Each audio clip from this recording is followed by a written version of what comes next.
Sebetulnya orang yang bisa mengetahui daripada aksara Jawa itu bisa mengetahui daripada jati dirinya sendiri.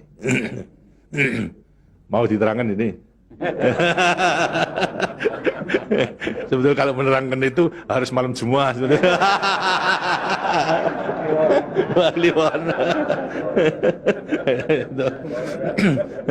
Dan itu namanya ilmu dari nenek moyang kita itu dalam rangka menjabarkan mengenai apa namanya Pancasila, Eka Prasida Pancakarsa, sebetulnya falsafah daripada aksara Jawa itu.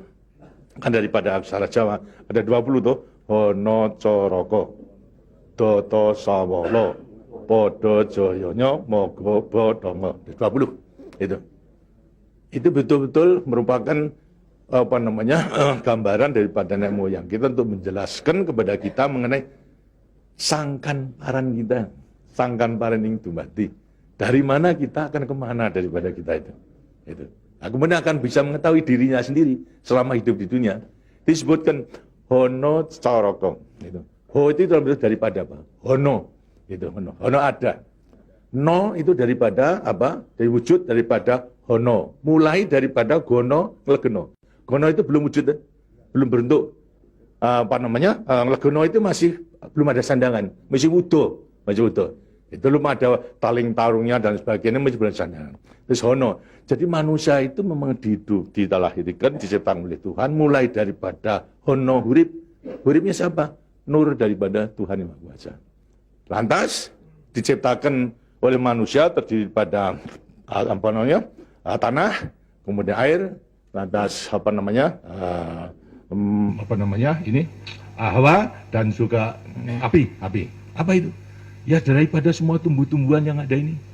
Tumbuh-tumbuhan ini kan butuhkan dari tanah, butuhkan daripada air, butuhkan daripada matahari, itu pula daripada hawa.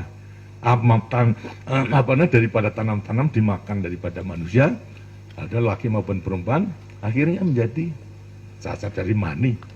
Mani kemudian berkumpul suami istri, akhirlah, wujudlah daripada embrio tadi. Embrio itu masih legeno, masih gono, itu mulai nonya itu, terus mulai daripada hurip, kemudian hubungan suami istri mulai timbul daripada gono masih legono, legono. Kemudian lantas setelah itu tumbuh daripada apa namanya embrio tersebut menjadi jabang bayi yang kemudian dilengkapi dengan coroko. Apa itu? Cipta rasa karsa. Itu coroko. Daya cipta, daya rasa, dan karsa. Semua ada. Setelah itu, kemudian lantas apa? Doto Sawolo. Itu apa? Manusia itu setelah diberikan apa namanya panca indera, diberikan sandangan panca indera, cipta rasa karsa, juga diberikan sifat Tuhan. Sifat zat kang datan Sawolo, datan salah. Sifat dari yang tidak salah itu hanya Tuhan. Kalau manusia ini salah. Tapi kalau Tuhan itu tidak salah. Oleh karena semua manusia diberikan sama. Sifat daripada Tuhan yang tidak salah. Doto Sawolo, datan Sawolo, tidak pernah salah. Sifat daripada Tuhan. Tapi sebagai manusia juga tidak diberikan itu. Diberikan sifat yang bertentangan dengan sifat baik itu, sifatnya Tuhan. Yang jelek. Kalau kita misalnya sabar, kan juga punya hati berangasan. Ya. Nah, kemudian lantas kita apa namanya jujur. Tempo-tempo juga penipu. Ya. Semuanya diberikan sifat. Itu sifat yang bertentangan dengan zat kang datan Sawolo. Tahu sama kekuatannya. Podo joyonya. Dua sifat bertentangan yang sama kekuatannya. Sama kekuatannya. Ada pada kita itu kalau kita menerima. Tinggal sekarang manusianya sendiri. Manusianya sendiri setelah mengetahui diberikan sifat dua sifat yang bertentangan yang sama kekuatannya akan diapakan ini. Itu. Lantas sekarang Doto Sawolo, Podo Joyo, Mogo Bodongo. Mo itu sukmo, go itu satu. Itu mogo bo badan. Jadi selama sukmo masih satu dengan badan, sukmo masih manunggal di badan, manusia itu hidup. Selama itu masih ada, diuji dalam rangka dua sifat yang bertentangan tadi. Itu. Yang Podo Joyo tadi. Itu. Lantas, tapi kalau kemudian lantas sukmo sudah pisah dengan badan, itu lantas apa? Badannya tinggal jadi apa? Badan. Nah, tinggal pertanyaannya, sukmonya mau kemana? Sukmanya mana? Ya terserah kepada saudara-saudara semua. Mana-mana itu. Jadi semuanya tergantung pada dirinya. Semua diberi perlengkapan yang sama. Tuhan Maha Hadir, tapi tinggal kepada dirinya masing-masing dalam mengendalikan.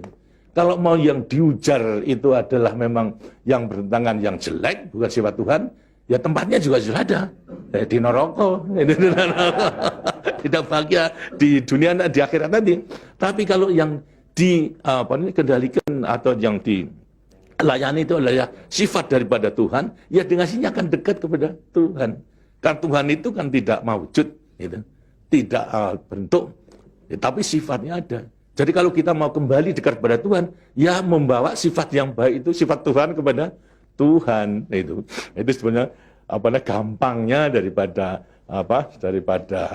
rahasia hidup itu sebetulnya hanya itu saja. Tapi tidak tergantung pada saya, tergantung pada saudara-saudara sendiri dalam rangka pengeterapannya itu. Gitu. Makanya itu coba pelajari daripada semua ini, daripada untuk mengendalikan dua sifat yang bertentangan tadi itu dengan sendirinya agar supaya betul-betul bisa menempati diri. Kemudian di samping itu juga Tuhan itu memberikan suatu takdir kepada sifat kodrati daripada manusia. Apa sifat kodrati manusia? Manusia dilahirkan sebagai individu, ya toh? Kita masing-masing individu. Tapi kehidupan kita sejak mulai daripada adanya janin sampai pada mati tergantung pada orang banyak. Jadi kemudian dalam hidup kita di dunia itu hanya memenangkan kepentingan pribadinya sendiri. Lihat kan tidak adil. Tidak adil.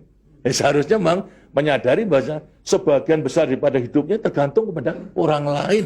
Karena itu wajiblah sekarang memenuhi panggilan untuk ya bersama-sama dengan orang lain. Sebab hidup di dunia itu adalah bisa serasi. Jadi karena itu lantas sekarang namanya sifat kodrati daripada sifat yang monodualistis. Itu. Satu tapi kembar kan tapi satu. Ialah sifat individu sama sebagai makhluk sosial. Nah, itu kuncinya daripada penghayatan, pengamalan daripada Pancasila. Gitu. Nah, demikianlah waktunya saya kira sudah.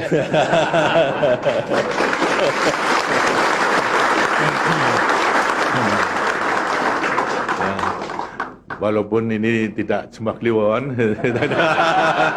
tapi minggu, karena itu sebagai peninggalan daripada ilmu, dari peninggalan nenek moyang kita, yang namakan juga ilmu kasunyatan sama sangkan paraning dumadi itu sebetulnya ilmu kebatinan dalam arti bukan klenik. Kebatinan dalam arti mendekatkan diri kepada Tuhan, pada Tuhan. Jadi orang mengatakan itu klenik, itu bukan. Yang klenik itu yang salah melaksanakannya, itu yang klenik itu. Tapi sebetulnya intinya adalah memang demikian. Nah, mudah-mudahan saudara-saudara akan bisa sekali lagi mengoreksi kepada diri sendiri. Artinya kasunyatan, lihat kenyataan pada dirimu sendiri. Itu. Bagaimana?